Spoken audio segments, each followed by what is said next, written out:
There is a cold war between the youngest president in Africa, Ibrahim Traoré, and the most educated president in Africa, President William Ruto. On this video, I will take you through every detail on what is happening between these two African giants. Many have seen this war, but they haven't taken it serious just because right now ECOWAS has the final say on what is happening on the West African countries.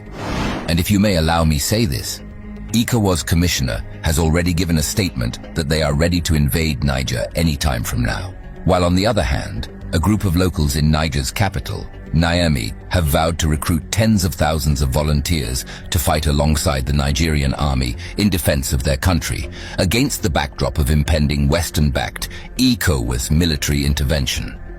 Residents spoke out openly in support of the recruitment, which is already underway, with thousands signing up.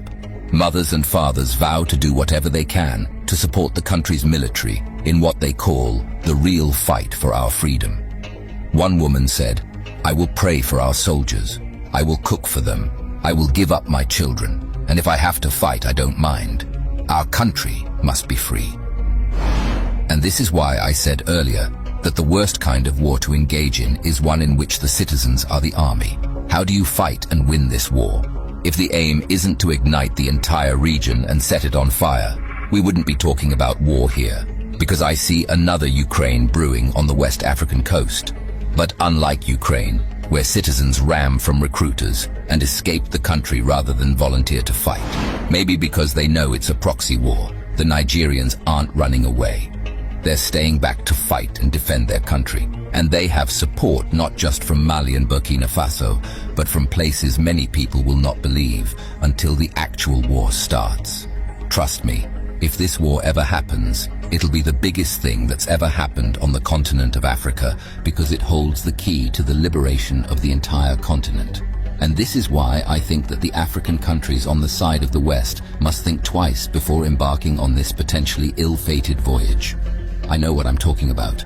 There isn't going to be another Libya on the continent of Africa. You can take that to the bank and cash it. And if that doesn't tell you something, I don't know what will. Let's leave that aside and let me dive into the topic of today. What is happening between Ibrahim Traoré and President William Ruto? It's not a long story. Please let me explain. 35-year-old President Ibrahim Traoré of Burkina Faso has called for African countries to put their energy on developing themselves. In a report that has been shared by a reliable source of information, it has been reported that young president has stated that as long as there is no development in a country, youths will always leave the country in search of greener pastures. This is happening at the same time when it has been reported that President Traoré has stated that any military intervention in Niger by another country is going to be taken as a declaration of war against his country. Several sources have confirmed that the president said this amid claims that France was planning a military intervention in Niger to restore ousted President Mohamed Bazoum back as the president of Niger. Speaking about this, President Traoré has stated that any attempt by any country to conduct such an operation is going to be dealt with by his government. They will respond by force. This is happening at the same time when President William Ruto of Kenya has stated that his country, Kenya, is going to support any decision taken by ECOWAS in attempts to restore ousted President Mohamed back to his seat. President William Ruto has also stated that Kenya is against coup in Africa, adding that coups takes countries back to the old days where there was no democracy. Above all, this means that if President William Ruto will dare to touch Niger, he will touch Ibrahim Traoré. Anyways, I don't know what you think about all this. Give us your thoughts on the comment section below. The coup in Niger, our position is that undemocratic,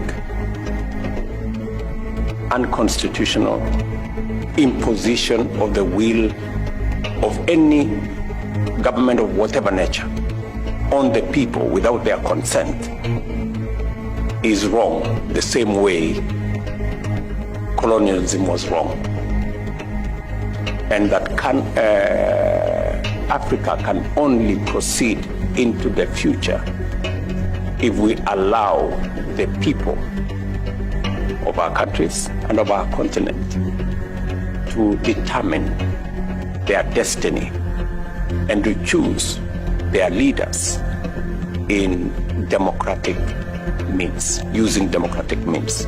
The way you do here in Mozambique, and the way we do in Kenya, and the way it is done in many parts of our continent.